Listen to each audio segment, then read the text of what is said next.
Hi, this is a preheater unit that I purchased off eBay. It was only £25 including delivery. It is all in Chinese, the instructions, nothing really in English at all. I have translated it. There isn't too much in way of instructions for fitting this control unit. What it actually is a heater and a pump together. Now this part here, the white plug, does not come with this unit. This is just a UK adapter that I purchased. I wanted to keep the voltages the same. This is a bit hard to do with one hand, but basically that just clips into that adapter, and that now allows me to use this on a UK. The unit does not say in or out. I have checked this with the translator, the Chinese symbols, and it doesn't tell me if it's in or an out. What I'm about to do now is just to try and work out the in and the out for this pump. This is a wee bit hard to do, holding the pump and trying to make this work, but basically what I'm going to do is plug this in and then just dip it in water.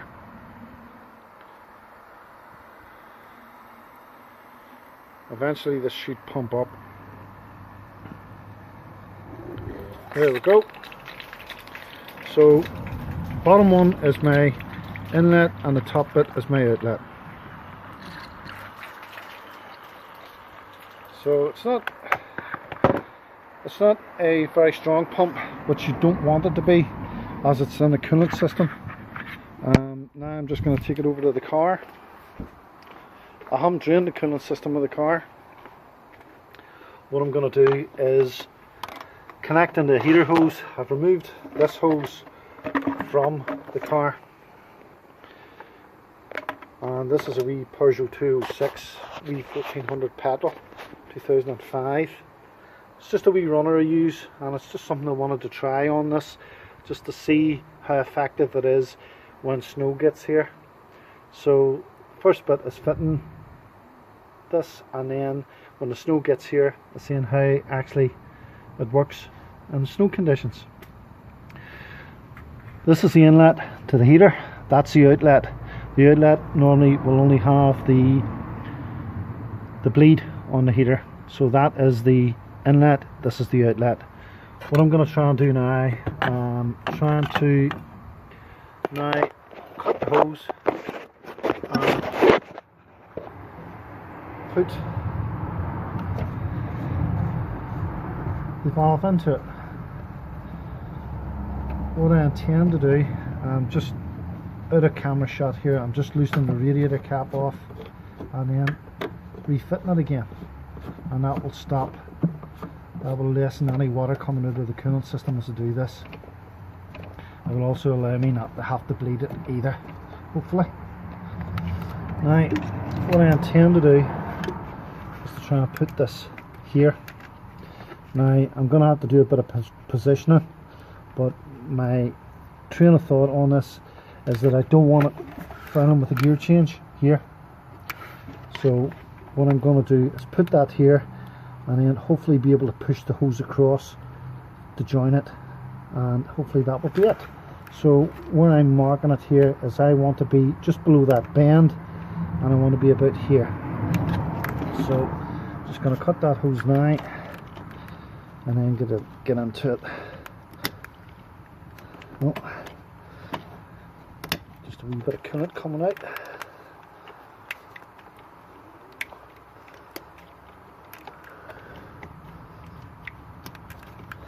And now we have to do an anti-freeze change in this wee car as well.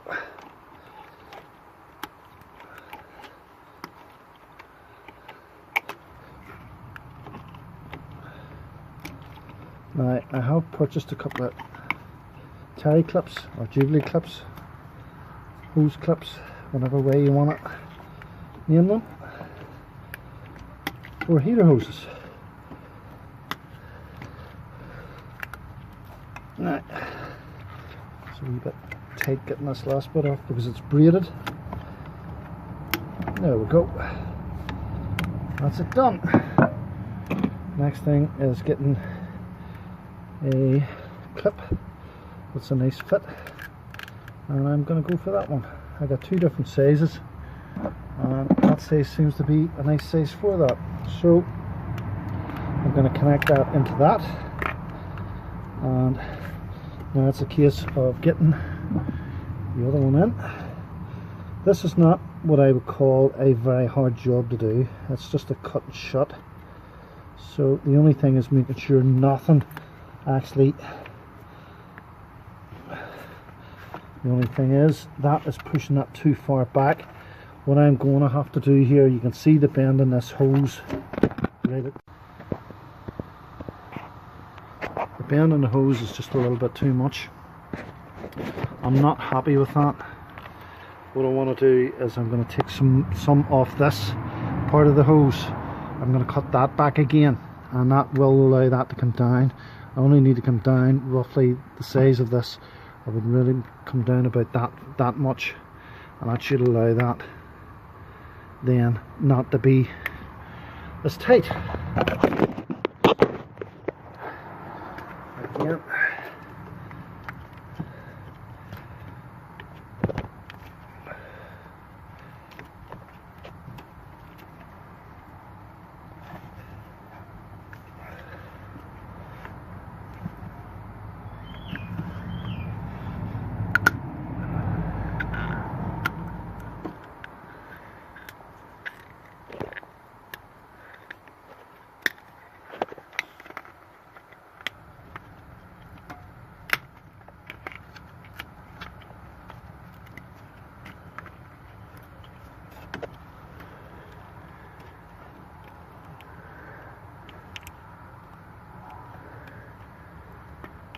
Just a wee bit tight, the cut, because it's braided. Sorry if I'm just not in shot. I'm trying to do this and trying to hold the phone at the same time. It's not the easiest. Right, now that now is a better fit. That is a far better fit. As you can see, there's no kink in the hose. There's no kink in the hose here, and what I've done is remove roughly just a wee bit less than the size of the valve. So that'll allow that to fit in perfectly. The only thing I'm going to do now is just nip these clips up, and that should be that.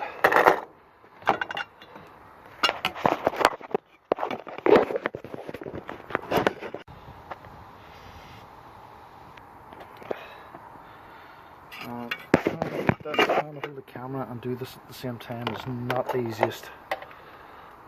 So what I'm going to do is just hopefully use this little ratchet just to nip these up.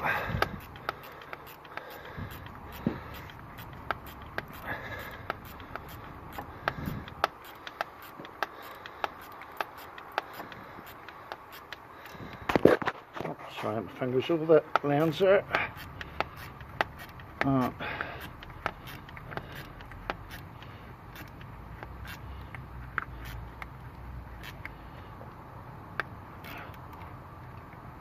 There we go.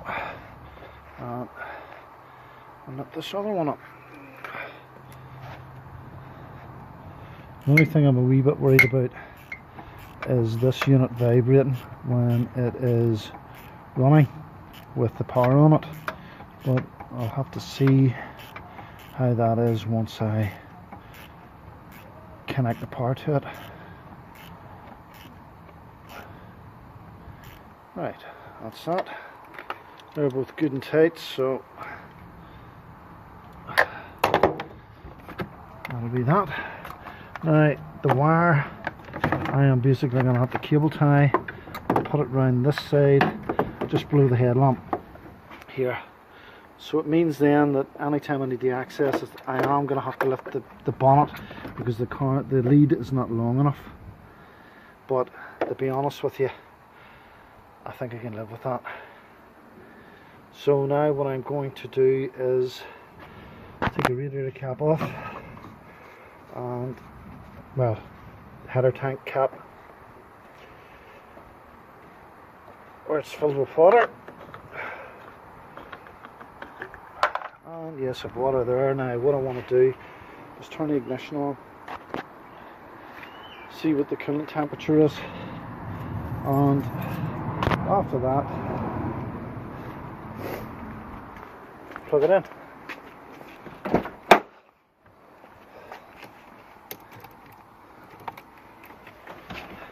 Right, coolant temperature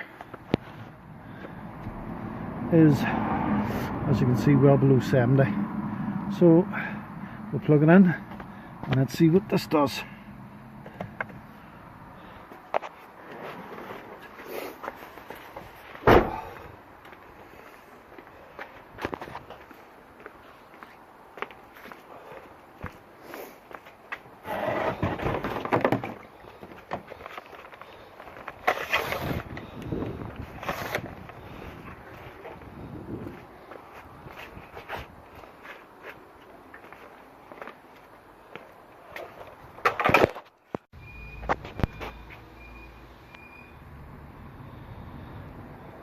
That's a wee control unit fitted. It is buzzing. It did gurgle a wee bit when it was switched on initially, and it is starting to get a wee bit warm, so it is starting to heat the system. Feel a wee bit of heat in the hoses. Unfortunately, I have no thermostatic controller with me. The only thing I'm going to use here is the temperature gauge.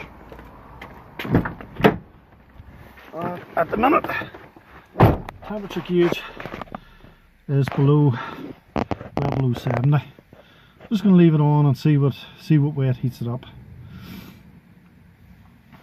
It's not that cold here, so hopefully it shouldn't take too long for it to heat. Once it's supposed to cut out at 70 degrees, according to the translated instructions. There is no great information on the instructions. Just the fact that it's basically made in China and voltages and stuff, but that is starting to rise, as you can see. So we'll just leave it a few minutes here and just see how quickly it rises.